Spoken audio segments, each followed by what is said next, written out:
Okay, here is my attempt at making a video about malevolent creation, the catapult that my buddy John and I designed and built. We machined out of aluminum, stainless, and some standard cold roll steel. And then there's some brass, features in there. About the only thing that wasn't machined was like cap nuts and some brass bolts. But and the balls. All that came from McMaster Carr. The rest of it was all machined. Some manual machining, a lot of CNC machining.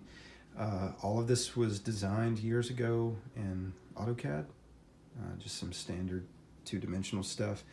I would really like to do some 3D modeling on this and update it and make it much different. Maybe one day I will. But anyway, this is what we came out with, I guess about 7 or 8 years ago. It was just an art piece. Took us about 9 months from the idea to actually finishing it.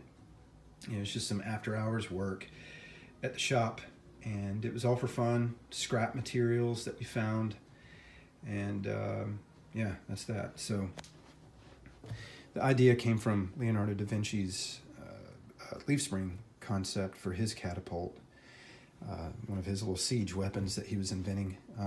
So the leaf springs, you can look it up on the internet. It's Leonardo da Vinci's catapult leaf spring.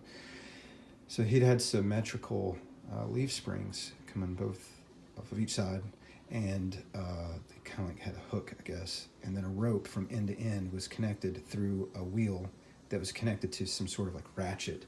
So you would ratchet that wheel, it would slowly tighten the leaf springs, creating tension, and then when you'd release that ratchet, the springs would spring back, spinning the wheel and launching whatever they're trying to launch.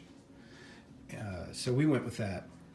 John had an idea that since all of this was just going to be, it wasn't going to move, it wasn't going to spring back and forth, we were going to use springs horizontally.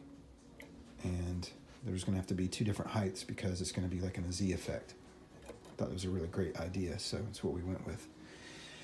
He acid etched the emblem that he had designed, Malevolent Creations, what we named it, fitting name, also based on a metal band that we grew up listening to as kids. And that's a picture of Cthulhu. Oops. Okay, so here are the features of it.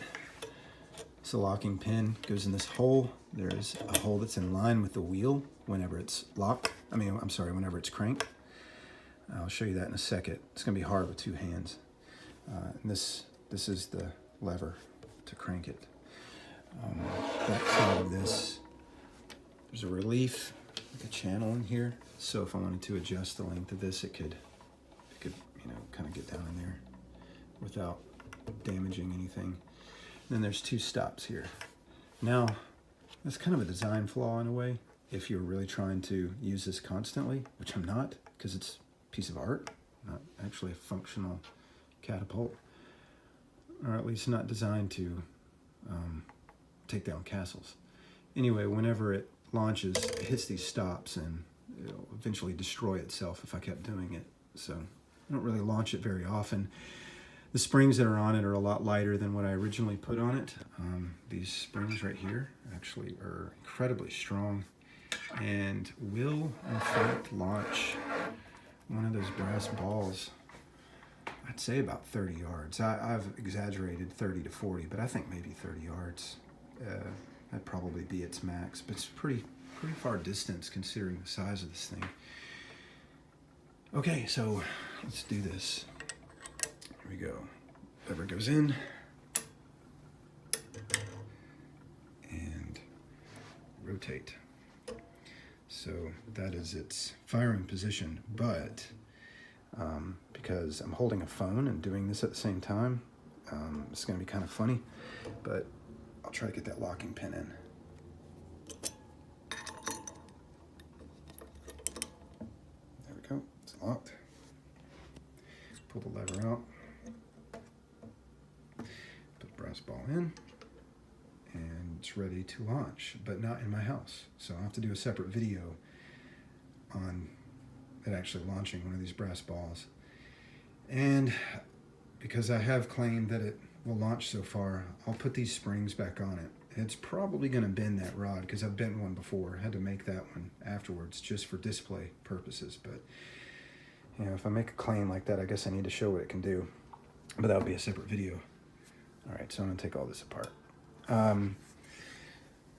Anyway, that's it. Catapult, malevolent creation. Just to explain some design in it. Again, this is all like found materials, and I just kind of machined some things out. Some brass inserts that go in here. You know, it's just some brass, aluminum, stainless, different types of materials just to make it look kind of cool. Spindle goes all the way through into some bearings, into, I think I have, oh actually there's a set screw that clamps down in the middle of this. Yes, that hole right there. That clamps to the spindle, and the bearings are actually in these plates here. Oh, what else? Yeah, it took about 9 months from conception to finished product. Just some after-hours work because we were doing it for fun, not getting paid for it. We had to do it after hours. It was a fun little project. It's interesting, I think. Interesting art.